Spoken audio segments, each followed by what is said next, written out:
Viti 2025 po mbyllet, por gjurmët e tij po mbeten.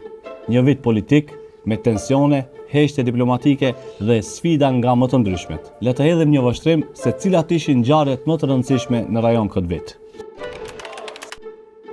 Shqipëria mbyll vitin 2025 si një vit të dominuar nga politika dhe drejtësia. Viti 2025 nisi me drejtësi në qendër të vëmendjes.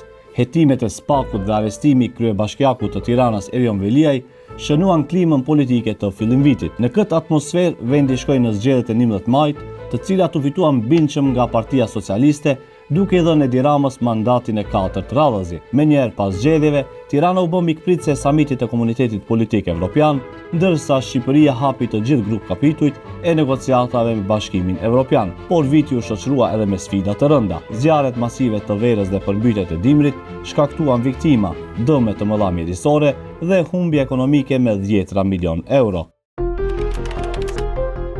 Ndërkaq në Kosovë, viti 2025 u shndrua në një maraton të vërtet zgjedhore, duke prodhuar një ritëm politik thuajse të paprecedent. Gjithçka nisi me zgjedhjet parlamentare të 9 shkurtit, të cilat nuk prodhuan shumicën e nevojshme për formimin e qeverisë. Negociatat politike u zvarritën me muaj, ku vendi mbeti i bllokuar dhe qeveria vazhdoi vetëm në detyrë, pa miratim të buxhetit dhe me vendime të shtyra vazhdimisht. Ndërkohë, më 12 tetor u mbajtën zgjedhjet lokale, të cilat sollën garë në komuna, por nuk arritën të zhbllokojnë krizën në nivel qendror, duke lënë Kosovën pa qeveri funksionale. Pas 11 muajsh krizë politike, në Kosovë mbajtën zgjedhjet e parakohshme parlamentare, nga të cilat lëvizja vetëvendose doli fituese, duke siguruar rreth 50% të votave.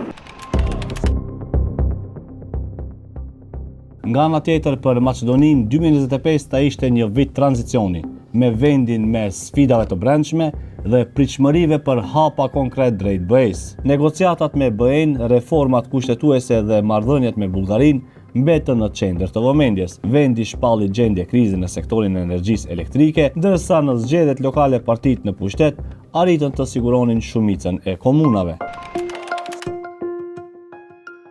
Bosnia-Hercegovina këtë vit u karakterizua në krizën e Republikës Sërbe dhe paralizën e institucioneve shtetërore. Kishim fillimisht vendimin kundër Milorad Dodikut dhe vazhdoi në kuvendin e Republikës Sërbe, ku miratuan vendime jo kushtetuese që shumë kush i quajti përpjekje për grushteti. Kriza kulmoi me shkarkimin e Milorad Dodikut nga pozita e presidentit të Republikës Srpska, ndërkohë që institucionet e Bosnjës së Hercegovinës në nivel shtetëror mbeten të paralizuara. Paralelisht me krizën politike, hetimet mbi snajperistët e fundjavës dhe tragjedia në Tuzla me 17 viktima tërhoqën vëmendjen, ndërsa Sarajevo u rendit disa herë si një nga qytetet më të ndotura në botë.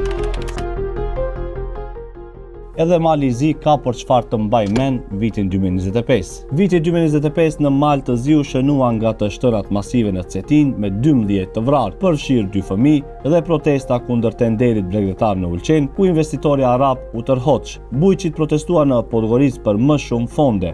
Viti shënoi edhe përparim në rrugën evropiane me mbylljen e 5 kapitujve negociues, megjithse sfidat reformuese mbetën.